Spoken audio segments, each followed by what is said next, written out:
Thank you. Well, welcome everyone. Thanks for coming. For those that can't see the screen, I am a white man with short hair and glasses, and I'm wearing a dark sweater, and I'm sat at a table with a plain background.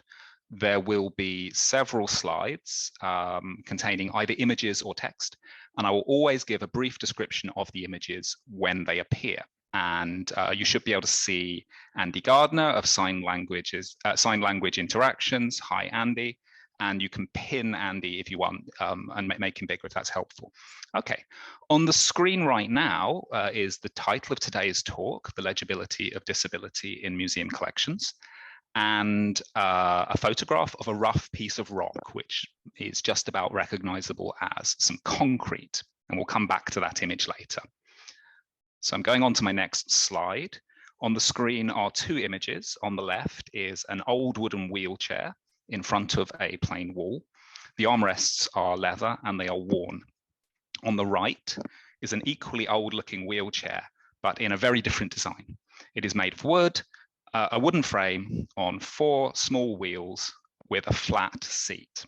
So we have two items: the wheelchair of Joseph Lister and the wheeled chair from the Lister ward. So the Lister ward was put together in the early 1920s from salvaged beds, bedpans, fireplaces, window frames, taken from a ward in the Glasgow Royal Infirmary, which was being demolished. Joseph Lister, famous for his development of antiseptics in surgery, had left Glasgow more than 40 years previously. So referring to these items as the Lister ward did not necessarily mean they had much to do with Joseph Lister. Henry Wellcome recreated a hospital ward in his new museum in London in the 1920s, with items from this former ward and a variety of stuff, probably just from Glasgow antique dealers or furniture dealers. By the 1960s, the items were in storage in Dartford in Kent, and some of them were put on display later in Glasgow at the Hunterian in 1965. So quite a complicated history to these items. Documentation in our possession at the museum indicates that by the late 1960s, these items were considered to belong to the Hunterian Museum. Onto a new slide. And this shows a black and white photo showing extremely distressed objects, including pieces of wood and tables, and an item recognizable as the wheeled chair from the previous image. These items spent about 50 years in fairly appalling conditions, where they all deteriorated. And here's an image of the items in a basement location referred to as the dungeon in the 1970s. And in the right of the picture that I'm showing, you can just see the wheeled chair from previously. So we have a really interesting object, a possibly one-off and unique wheeled chair from an Edwardian Glasgow hospital. It looks handmade. Maybe it was made in the hospital workshop. The wheels are small. It's not expected to move very far. The object tells us something about the social model of disability, perhaps. The ways in which both physical and social structures and expectations can sometimes make people disabled. The connection to Joseph Lister is a bit tenuous, and it's not necessarily the most interesting thing about it. So that's the wheeled chair from the Lister ward on the right, now the wheelchair of Joseph Lister on the left. So now I'm showing you a close-up of a metal plaque attached to the wheelchair in the previous image. And inscribed text on the plaque reads, "Lord Lister's chair, used in his last illness." In 2009, University College London museums held an exhibition. They showed poorly documented objects. They invited the public to vote on which items should be kept in the collection. One of the items was a wheelchair allegedly used by Joseph Lister in his last fatal illness. UCL museums were unconvinced by the provenance, and rather ironically, the object ended up in the Hunterian, specifically because the Hunterian already had Lister-related material in its collection. So one museum didn't want this object, it came to Glasgow. So even if this item does relate to Joseph Lister, it's kind of problematic. This is not the wheelchair of a person who was famously or relevantly a wheelchair user in their public life. The example of the most famous 20th century wheelchair user, 20th century wheelchair user, Franklin Delano Roosevelt, is a contrast. Roosevelt was a wheelchair user for his whole adult, public, and professional life. His infirmity was famously and elaborately concealed. The act of concealment is itself an important story in the history of disability. There are many Roosevelt wheelchairs in American museums.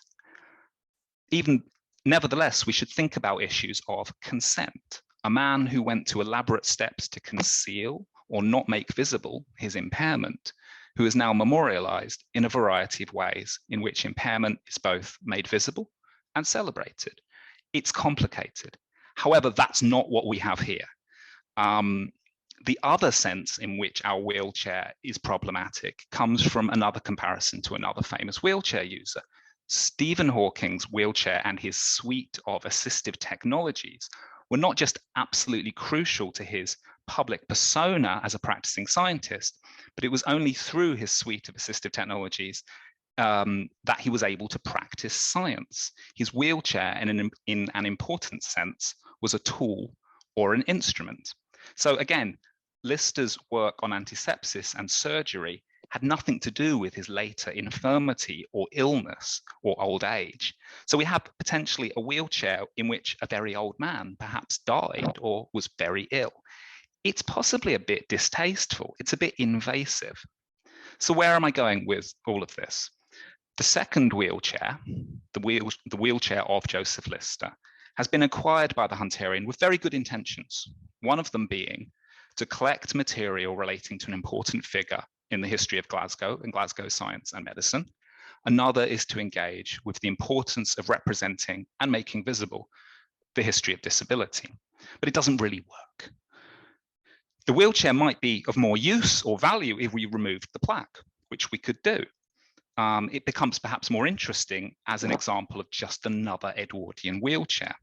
But it's also taking up a lot of storage space, and it's a big, heavy object. So trying to engage with these things, trying to engage with the history of disability does not always mean we should collect objects necessarily. Another ubiquitous representation of wheelchairs and wheelchair users is in museum signage. For access and for toilets. And this image here that I've gone to on the new slide is an accessible icon created by Brian Glennie, Sarah Hendren, and Tim Ferguson-Sauder at the Being Human exhibit at the Wellcome Collection in London. So it's a blue metal sign with a white stationary wheelchair onto which has been superimposed a more active looking orange wheelchair user. And the image itself, the disabled toilet sign, has been critiqued. Tanya Tikovsky says, if you have to use a sign to indicate access, then there must be an assumption of a general lack of access. The wheelchair sign as a universal access sign can run the risk of claiming that all disabled people are wheelchair users, or that there is a hierarchy of disabilities, and perhaps that disability needs to be made visible or legible in order for it to be accommodated or acknowledged. Wheelchair user visibility can be at the expense of other people's visibility. Visibility can be empowering, but it can also be controlling. There is also perhaps a sense in which, as well as providing access in museums and a whole variety of other spaces, the act of putting a sign on the wall is a certain type of disposing of responsibility, or perhaps a claim we've become accessible just because we've put a sign on the wall. Signifying access isn't necessarily the same thing as actually providing access. So the history of accessibility itself is something which museums can and should engage with. And that's exactly what the Wellcome Collection in London have done here, memorializing and displaying this historic sign and its historic adaptation. Okay. Turning now very briefly to the history of hearing aids. And I draw your attention in particular to the recent and excellent book by Jaipreet Virdi that came out in 2020, which is called Hearing Happiness, Deafness Cures in History. On the screen right now, we can see a 1940s advertisement depicting a variety of white women holding a variety of different shaped and styled ear trumpets, hearing tubes, and electric devices, different haircuts, different clothing and headwear, clearly depicting a variety of different historical periods. So like wheelchairs, ear trumpets and hearing aids are really common in museum collections, and this has advantages and disadvantages.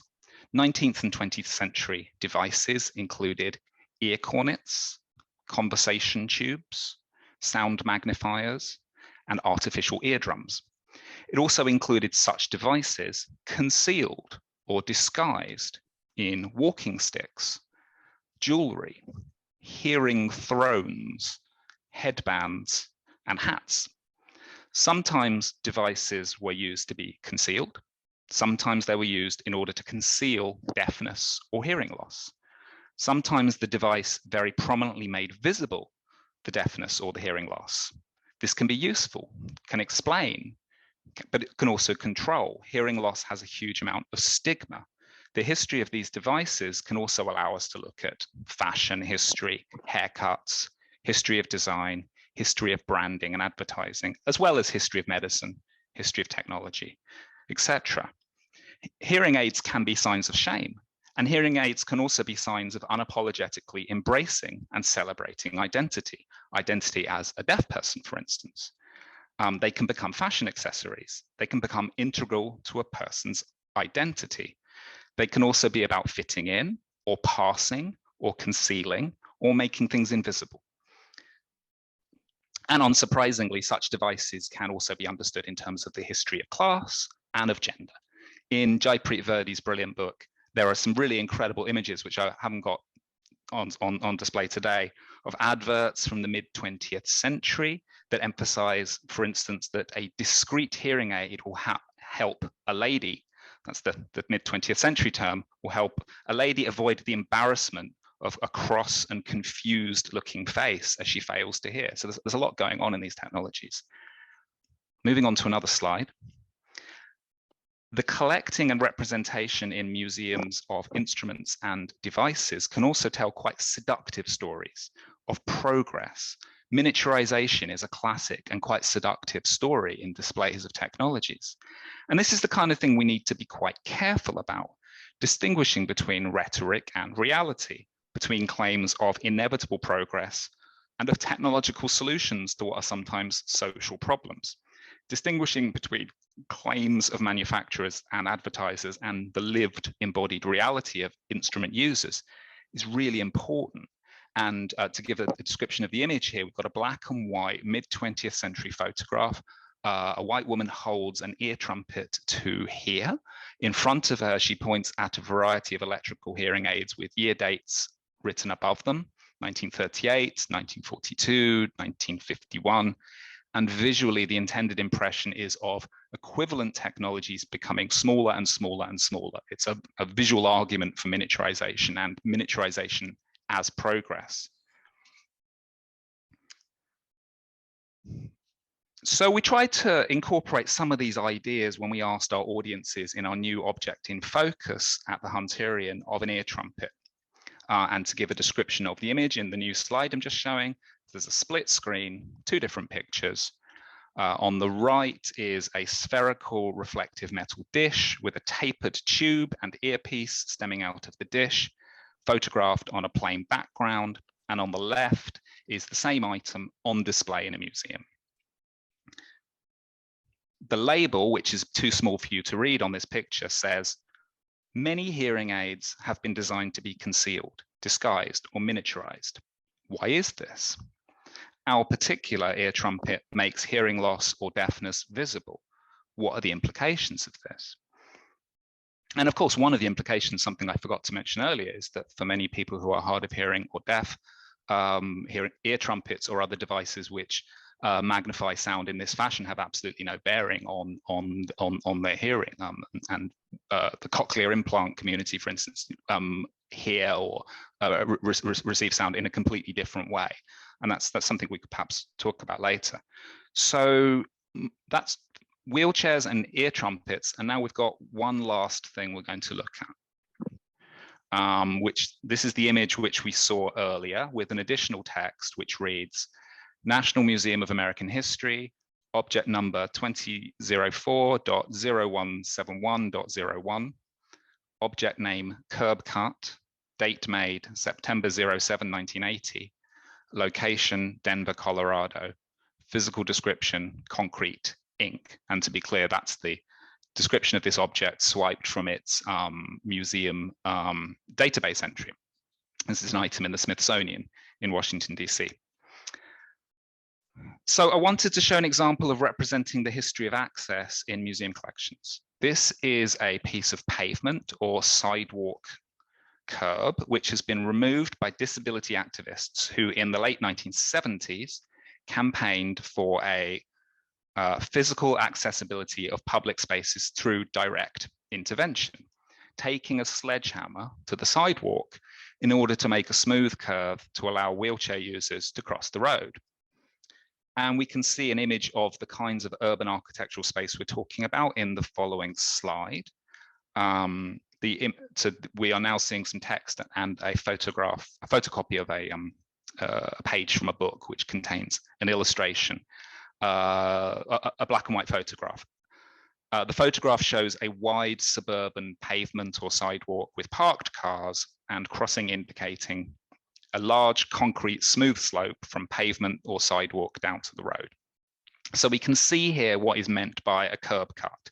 Such accommodations have existed since the 1950s. This specific piece of concrete in the museum relates to activists in Denver, Colorado in the late 1970s. And a curb cut, hi Andy. Hello. Are you okay? Yes, I'm fine. Fire alarm went off in the office here, so that's me back in, so I'll pick up. Okay, we've missed about 2 minutes. Abigail, Rachel, shall we just keep going? Let's just keep going, Nicky. Okay, so I've just introduced this slide, Andy, and so I'll start here. Okay, so this is a curb cut, and it's a technology, and it's a collectible technology, this lump of concrete. In their history of the universal design movement and the politics of disability, Amy Hamray theorizes about smoothness and roughness. Sometimes actions need to be rough in order to smooth things, as witnessed by taking the sledgehammer to the pavement. Sometimes the smoothing over, the literal smoothing of the surface, presents new barriers. For other road users, such as partially sighted people, the stepped curb is actually quite a useful barrier, and its replacement with smoothness creates a problem, which of course can be overcome with another form of roughness, the dimpled surface texture at crossing points, which has become a critical form of access in the urban space, and access and legibility. So sometimes retrospective smoothness is represented once something has been achieved. This is quite characteristic of the memorialization of activism. Once the struggle has been achieved, it is represented as inevitable and obvious, and museums are quite active in that process. Amy Hamray notes, I think I've got a note of, yes, Amy Hamray's book is mentioned here on the slide I've just shown, Building Access, Universal Design and the Politics of Disability, 2017, brilliant book. Amy Hamray notes how curb cuts have become a metaphor for smoothing away difference, a case study in disability activism and assimilation, but also a liberal metaphor, the metaphor of smoothness, of ramping, and the metaphor of the electronic curb cut, which will remove all barriers and create an apparently equitable plane, a literally level playing field. And this can be a model in which perhaps idealized forms of citizenship or shared identity is at play. A rehabilitative or normative model, which doesn't necessarily allow for difference or weirdness or variation or nonconformity, And I've just gone past 20 minutes, so I'm just wrapping up, Rachel. I've got one more paragraph. Lastly, disability history, the history of access told through objects like this lump of concrete, might tell us a lot about certain forms of accessibility of the city. But what of the other forms of ways in which the American city was utterly inaccessible? What might a history of disability rights look like, which intersects with a history of segregation and desegregation, for instance? Because what is quite striking about much of the history of this kind of disability, as portrayed in museums, is that it is a history that often takes whiteness as unproblematic or unremarkable. In a segregated American city in the 1950s or 60s, or in a city where Black people feel harassed or unwelcome downtown, or in certain neighborhoods, the slope or the ramp might be completely irrelevant to accessing the civic space. Where is the possibility for representing the person who is both disabled and Black in the mid-20th century environment and representation? So clearly, there needs to be a history of disability and a history of access, which is also intersectional. And we could also think about how environmental issues play here as well, about how a polluted space is not an accessible space. So there's always potentially a retrospective smoothing where, as a memorializing institution, which is what a museum is or can be, we should reflect on who has the privilege to undertake acts of civil disobedience which get celebrated or memorialized at a later point. That's not a right that's universally accessible. We know this from both historical and contemporary forms of protest. So this is a fantastic object, and I really like objects of protest entering the museum. One of the most interesting things that Amy Hamray notes in their book about the activists who broke up this pavement is how they didn't view themselves as particularly radical or guerrilla, nor did they view what they were doing as particularly representative of a wider movement. And they recognized the privilege whereby certain people are almost allowed to go and break up the pavement in the middle of the night, and some people are not. And that's very interesting.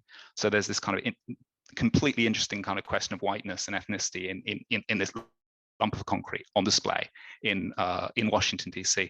So that's a variety of sketched out thoughts, and I think I've gone way past now 20 minutes, so I'm going to stop there. Thank you.